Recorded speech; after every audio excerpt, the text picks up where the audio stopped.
जळगाव महापालिकेमध्ये काल माहितीच्या 4 जागा बिनविरोध निवडून आल्यात। मात्र विरोधातील उमेदवारांवर दबाव टाकून माघार घ्यायला भाग पाडलं जात असल्याचा आरोप आघाडीमधील काही नेत्यांनी केलाय। माघार घेतलेल्या उमेदवारांची समजूत काढण्यासाठी शरद पवार गट आणि ठाकरे गटाचे पदाधिकारी अगदी सकाळपासूनच महापालिकेबाहेर तळ ठोकून बसलेले आहेत। दरम्यान याबाबत आढावा घेत प्रमुख पदाधिकारी यांच्याशी संवाद साधलेला आहे आमचे प्रतिनिधी मंगेश जोशी यांनी।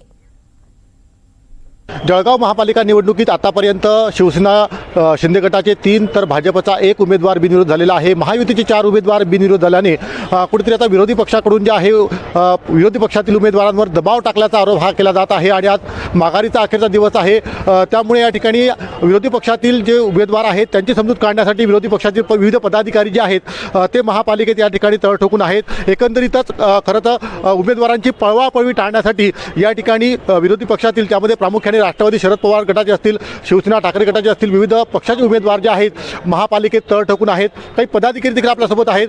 दादा काय सांगणार, आपण खरं तर सकाळपासूनच महापालिकेत या ठिकाणी तळ ठोकून आहे। एकंदरीत आरोप प्रत्यारोप जे आहेत ते उमेदवारांबाबत केले जात आहे, काय नेमके आरोप आहेत? आज आमच्या उमेदवारांना हे आमिष वगैरे साम दाम दंडभेद या प्रकारचे हे दाखवून आमच्या उमेदवारांना हे धमक्या बिमक्या काही फोन वगैरे लावून पळवत आहेत। त्याकरता आम्ही आमच्या उमेदवारांची समजूत काढण्यासाठी इथं थांबून सण उमेदवारांचे थोडे ते दिशाभूल करून सण उमेदवारांना आमचे हेच सांगणे की तुम्ही लढा फाईट करा। आज जनता तुमच्या पाठीशी आहे। आज जर इलेक्शन नाही झालं तर समोर तुम्हाला जनतेसमोर जायचेच आहे।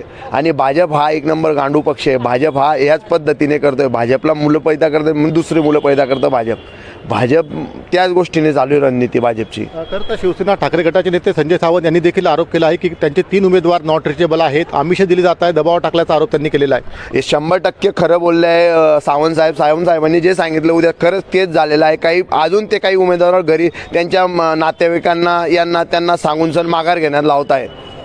निश्चितच ज्या पद्धतीने करतं विरोधी पक्षातील उमेदवारांवर दबाव टाकून कुठेतरी जागा बिनविरोध करण्याचा प्रयत्न हा केला जाणार असल्याचा आरोप जो आहे हा केला जात आहे। आणि त्याच अनुषंगाने करता आज माघारीच्या दिवशी या ठिकाणी विरोधी पक्षातील पदाधिकारी जे आहेत ते महापालिकेबाहेर तळ ठोकून आहेत। आपल्या उमेदवारांना खरं तर प्रलोभन देण्यापासून टाळण्यापासून तसेच त्यांची समजूत काढण्यापासून या ठिकाणी जे आहेत हे पदाधिकारी कार्यरत आहे। आणि त्या अनुषंगानेच आज कशा पद्धतीने संपूर्ण घडामोडी ज्या आहेत त्या घडणार आहेत, आपल्या पक्षातील उमेदवारांना वाचवण्यात विरोधी पक्षाला किती यश येणार आहे, कोणत्या जागा बिनविरोध होणार आहे हे देखील पाहणं महत्त्वाचं ठरणार आहे। मंगेश जोशी, NDTV मराठी, जळगाव।